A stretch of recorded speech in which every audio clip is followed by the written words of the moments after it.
the first edition of Eye on the Isles for the 2019-2020 season. As always, I'm Aidan Northcott, and I'm joined by Islanders head coach, general manager Jim Hulton. Jim, we're now into what you have labeled phase 2 of training camp so far. The rookie portion, phase 1, just ended a couple of days ago. Overall, what did you like about that style of camp? Well, number one, we think that the camp in general is probably too long for our veterans. It's a really long season, and we really hope to be playing into the month of May this year with the group we have. So the more rest we can get on the front end, we think is going to aid us down the road, but time will tell. So that was the reasoning behind having a rookie camp, and we were quite happy with the results. 4 games in 6 days is taxing for a lot of the young players with their first experience in the league, but I thought they did a really, really good job. I thought the competitive nature of the camp was really high, and that's the one thing that we wanted to establish.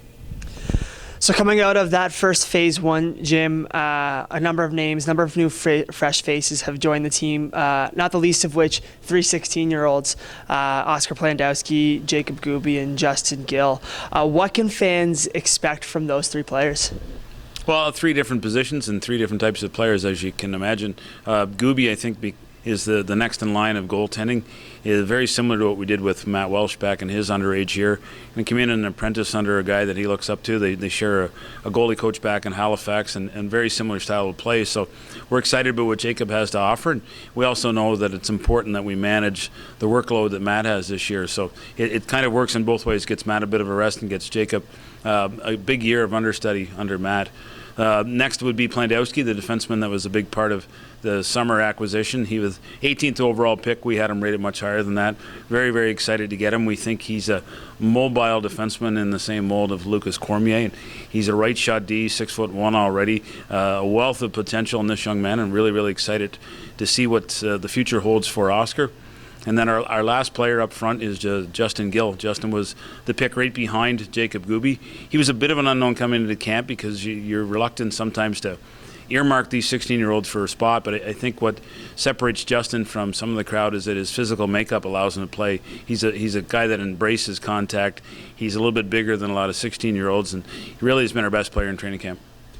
All right, now 3 other players that kind of made the jump here so far to phase 2 of camp would be 3 guys from the 2018 draft, Anthony Hamel, Patrick LeBlanc, and a 13th round pick, Kieran Gallant. He's kind of turned heads. When you talk to fans, he's been the name that's kind of jumped out, especially being a local product. What about his camp has impressed you thus far? Well, he's been right from day one. I think he said it best. He's jumped off the page. And when you go into a training camp situation, you're looking for young players to do that, to come in and earn a spot. And Kieran's trademark is his speed and his tenacity. And those are 2 words that we use a lot around here. And he's used that effectively in every game. I think he's had 4 or 5 breakaways. He's been under the skin of the opponents. He's been involved. And he's just the type of player that's easy to like. He's a kind of player that it seems a lot of fans, and I believe yourself as well, have compared to Zach Beauregard. And speaking on Beauregard and that crop of players that came just before them, what have you seen in these first couple days so far of the returning players that you've liked in their progression from last season into this season? Well, it's always enjoyable to see the maturity level increase with your young players, and you see them come back bigger and stronger, and the pace has been fantastic. I think the one thing for our rookies that we talked about before, the challenge is now to this second phase is a lot faster. Everything's happening quicker, but I really like the energy and the enthusiasm around our group. You can see a quiet professional maturity about the group, which is very pleasant. All right, now obviously this is still training camp, and there are still some positions kind of left up in the air right now. What final position battles are left, I guess, to be determined? Well, there's a few spots up front. Cole Edwards is dealing with an injury right now, so we haven't had everybody in. We've got Kevin Gursoy and Will Sermon still in camp, battling for a final overage position. We made commitments to Clavel and Welsh, so there's one overage spot that's definitely going to be filled up front. Probably 1 or 2 positional battles left up front, but we may carry 23 as well this year.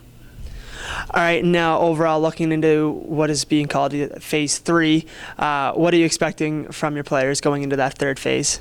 Well, this is the fun part from a coaching perspective, because now we start to put in our systems and our style of play. So this 3 days of practice this week was just to establish kind of our practice protocol, what's expected on a day-in, day-out basis. And when we come back after the Labor Day break, we'll get right into teaching our systems, our forecheck, our defensive zone.